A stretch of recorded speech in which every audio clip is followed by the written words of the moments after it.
আসসালামু আলাইকুম দর্শক, আমন্ত্রণ জানাচ্ছি চ্যানেল আই সংবাদে। সংবাদ জুড়ে আপনাদের সাথে আছি আমি মৃত্তিকা মোস্তফা।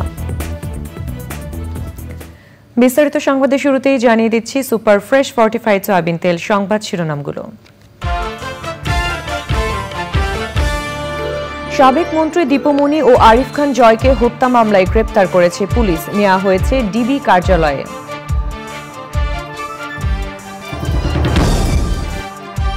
দেশের সব সিটি, পৌর মেয়র, জেলা ও উপজেলা পরিষদ চেয়ারম্যানকে অপসারণ করে প্রজ্ঞাপন, শূন্য পদগুলোতে প্রশাসক নিয়োগ।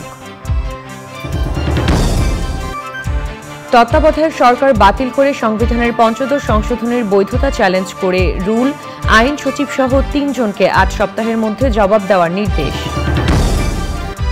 এবং অন্তর্বর্তী সরকারের প্রতি বিএনপির পূর্ণ সমর্থন রয়েছে বললেন মির্জা ফখরুল। ছাত্র জনতার বিজয়কে নস্যাতে ষড়যন্ত্র চলছে মন্তব্য।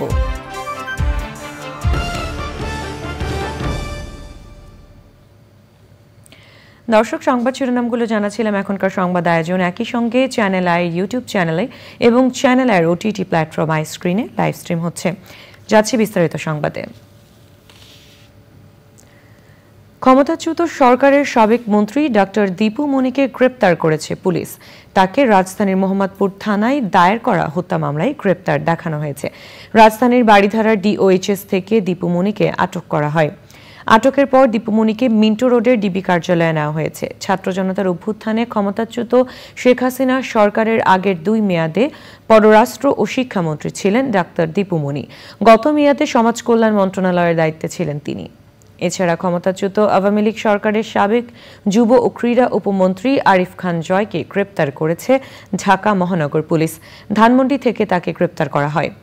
পুলিশ জানিয়েছে, মোহাম্মদপুর থানায় করা একটি হত্যা মামলায় গ্রেপ্তার করা হয়েছে আরিফ খান জয়কে। দেশের সব সিটি কর্পোরেশনের মেয়র, উপজেলা পরিষদ চেয়ারম্যান ও পৌরসভা মেয়রদের অপসারণ করা হয়েছে। এইসব পদে সরকারি কর্মকর্তাদের প্রশাসক হিসেবে নিয়োগ দেওয়া হয়েছে। এতে বর্তমানে দেশে প্রায় সর্বস্তরে নির্বাচিত জনপ্রতিনিধি থাকছে না। বিস্তারিত জানাচ্ছেন রফিকুল বাশার। 5ই আগস্টের রাজনৈতিক পট পরিবর্তনের পর উপজেলা থেকে শুরু করে সিটি কর্পোরেশন পর্যন্ত সব স্তরে নির্বাচিত প্রতিনিধিদের অনেকে অফিসে আসেননি, পলাতক আছেন অনেকে।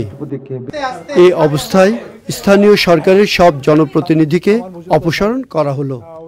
আমি যদি 2 দিন এখানে না আসি তাহলে তুমি কি বলবে যে উনি আসেন আর নাই, কি বলবা? আজকে তুমি আসলে এসে আমাকে পেলে না, তোমরা অনেক তো অফিসে পাইনি, 2 দিন ধরে পাচ্ছি না। তো সেই তথ্য আমরা নিচ্ছি যে কে আছে কে নেই। আর থাকা না থাকাটাও তো আবার বেশ একটু ঘোলাটে এরিয়া। আমি কোথাও লুকিয়ে আসি, পরিস্থিতির কারণে আমি লুকিয়ে থাকতে পারি, মানে যিনি ইনকামবেন্ট লুকিয়ে থাকতে পারেন, তো অফিসে নেই। তো আমার তো দরকার অফিসে। দেশের 12টি সিটি কর্পোরেশনের মেয়র, 493 জন উপজেলা পরিষদ চেয়ারম্যান, 323 জন পৌরসভা মেয়র ও 60 জন জেলা পরিষদ চেয়ারম্যানকে অপসারণ করে প্রজ্ঞাপন জারি করেছে স্থানীয় সরকার বিভাগ। সিটি কর্পোরেশন, উপজেলা পরিষদ চেয়ারম্যান, পৌর মেয়র এবং জেলা পরিষদ চেয়ারম্যানের শূন্য পদে প্রশাসক নিয়োগ দেওয়া হয়েছে। এই আদেশের ফলে দেশে প্রায় সকল স্তরেই নির্বাচিত জনপ্রতিনিধি শূন্য হলো। 12টি সিটি কর্পোরেশনের মধ্যে ঢাকা উত্তর ও ঢাকা দক্ষিণ, নারায়ণগঞ্জ এবং কুমিল্লা সিটি কর্পোরেশনে অতিরিক্ত সচিব ও সমমর্যাদার 4 কর্মকর্তাকে প্রশাসক হিসেবে নিয়োগ দেওয়া হয়েছে।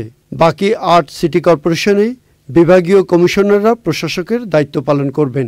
495 জন উপজেলা নির্বাহী কর্মকর্তা নিজ নিজ উপজেলায় প্রশাসক হিসাবে দায়িত্ব পালন করবেন। 330টি পৌরসভায় প্রশাসনের বিভিন্ন পর্যায়ের কর্মকর্তারা প্রশাসক হিসাবে নিয়োগ পেয়েছেন। 61টি জেলার মধ্যে 53টি জেলায় জেলা প্রশাসকদের জেলা পরিষদ প্রশাসক হিসেবে নিয়োগ দেওয়া হয়েছে।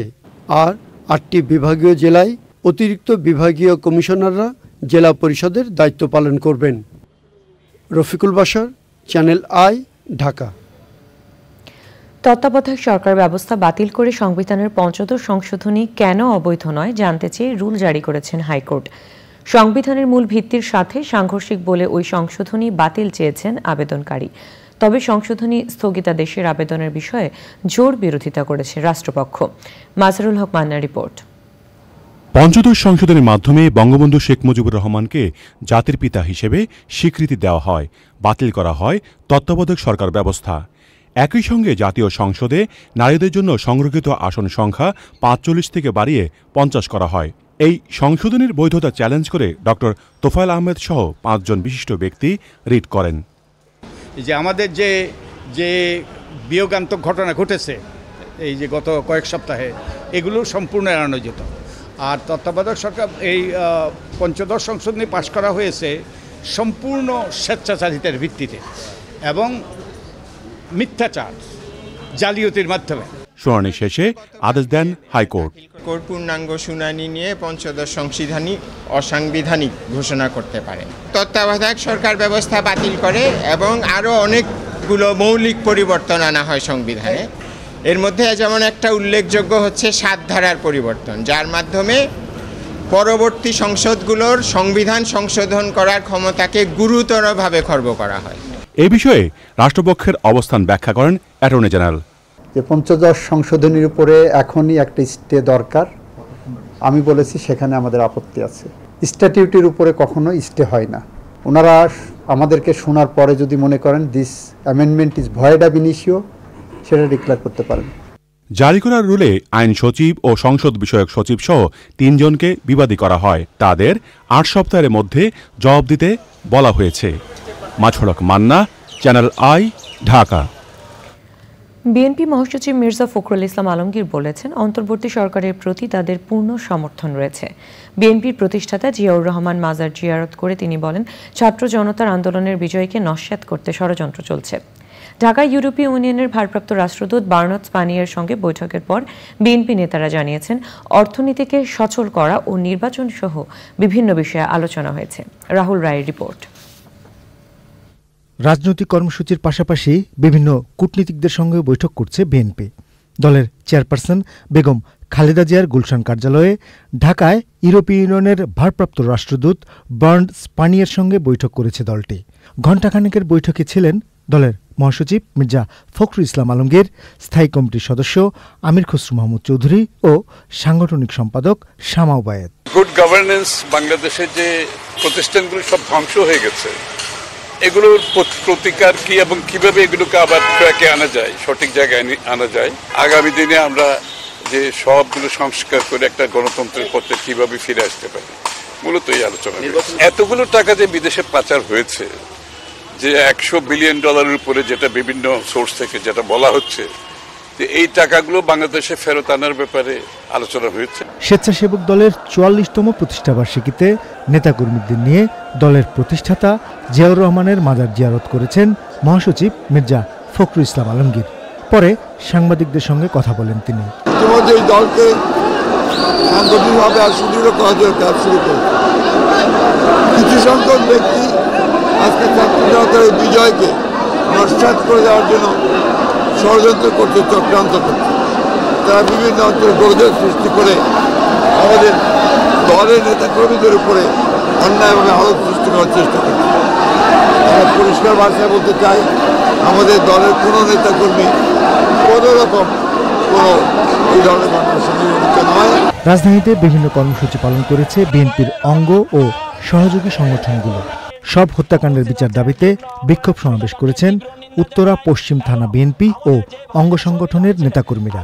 একই দাবিতে আদাবরে বিএনপির নির্বাহী কমিটির সদস্য তাবিত আওয়াল ও সাইফুল আলম নীরবের নেতৃত্বে বিক্ষোভ সমাবেশ হয়েছে।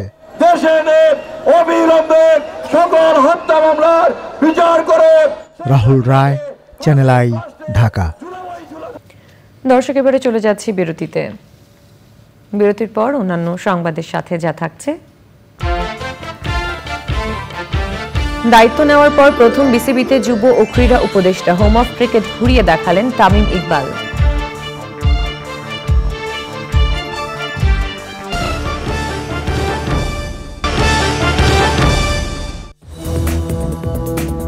দর্শক, ফিরে এলাম বিরতির পর।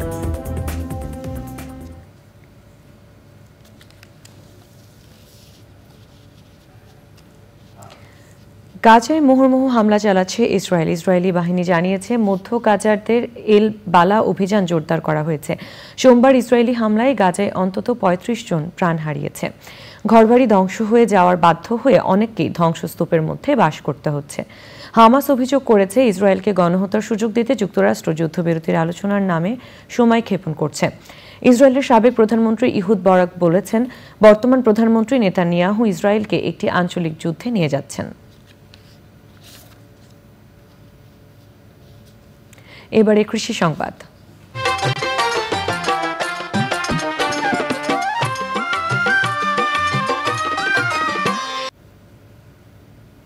গাইবান্ধায় চলতি মৌসুমে মরিচ চাষ করলেও লাভবান হতে পারছেন না কৃষক। শুরু থেকেই ক্ষেতে রোগবালাইয়ের কারণে ফলন বিপর্যয় ঘটেছে, তাই বাজার দর ভালো হলেও মরিচ আবাদে লাভবান হতে পারছেন না কৃষক। গাইবান্ধা থেকে ফারুক হোসেনের পাঠানো তথ্য ও ভিডিও চিত্র নিয়ে তাফিমুল ইসলামের রিপোর্ট। চলতি খরিফ মৌসুমে গাইবান্ধা জেলায় সবচেয়ে বেশি মরিচ চাষ হয়েছে পলাশবাড়ি, সাদুল্লাপুর, সুন্দরগঞ্জ ও গোবিন্দগঞ্জ উপজেলায়। স্থানীয় জাতের পাশাপাশি বাড়ি ১, অগ্নি, বিজলি প্লাস, চৈতালি সহ বিভিন্ন উন্নত জাতের মরিচের আবাদ করেছেন কৃষক। তবে উৎপাদনের শুরু থেকেই মরিচের ক্ষেতে নানা রোগবালাই দেখা দেওয়ায় ক্ষতির মুখে চাষি। 2 টাকা পিস চারা কিনে এসে এই যে 2 বিঘা জমিতে প্রায় ৬,০০০ চারা কাটছি। পুরো টাকাটাই মনে করেন ৪-৫টা নিরেন টিরেন দিয়ে কেবলই ফুল জালি আসা শুরু হয়েছে। মরিচ মনে করেন গাছ অর্ধেক 12 গাছে ফুলে গেছে। তাহলে এখন যদি 200 টাকা 400 টাকা কেজি মরিচ হয় আমার জমির যদি না ওঠে, তাহলে তো আসলে খালি দাম বেশি দেখে লাভ হবে না। মরিচ কুড়ি টাকা যাচ্ছে, ব্যায়াম ধরে গেছে, এত ওষুধ পাইয়ে দিচ্ছে, কোনো কাজই তো হচ্ছে না। তাহলে মরিচ কেমন হয়? অতিরিক্ত বৃষ্টির কারণেও আমার আবার একটা ধরা খেলাম। এর কারণে আমি আশা করি যে আমার এই জমি থেকে 2 মণ মরিচ হবে, সেখানে আমি 5 কেজিও পাই না। কৃষি বিভাগ জানিয়েছে রোগবালাই দমনে মরিচ চাষিদের পরামর্শ ও সহযোগিতা দেওয়া হচ্ছে।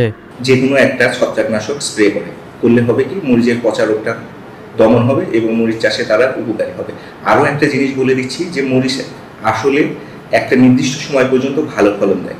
এরপর আমরা তাদেরকে পরামর্শ দিচ্ছি তারা যাতে আবার নতুনভাবে মরিচ চাষ শুরু করে। গাইবান্ধা জেলায় এবছর 560 হেক্টর জমিতে মরিচের আবাদ হয়েছে। তাফিমুল ইসলাম, চ্যানেল আই। এখন দেখবেন প্রকৃতি সংবাদ।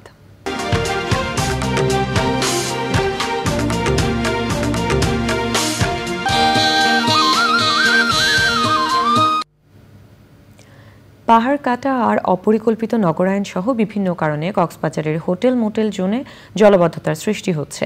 এতে বিপর্যয়ের মুখে পড়েছে পর্যটন শিল্প। সমস্যা সমাধানে পরিবেশ বান্ধব উন্নয়নের পাশাপাশি পাহাড় কাটা বন্ধে দ্রুত উদ্যোগ নেওয়ার তাগিদ পরিবেশবাদীদের। কক্সবাজার থেকে নুরুল আলমের ভিডিও চিত্রে সরোয়ার আজম মানিকের রিপোর্ট।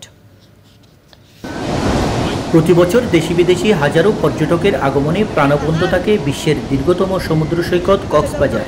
পর্যটনকে কেন্দ্র করে নির্মিত হয়েছে 450-এরও বেশি হোটেল মোটেল, গেস্ট হাউস আর 350-এরও বেশি রেস্টুরেন্ট।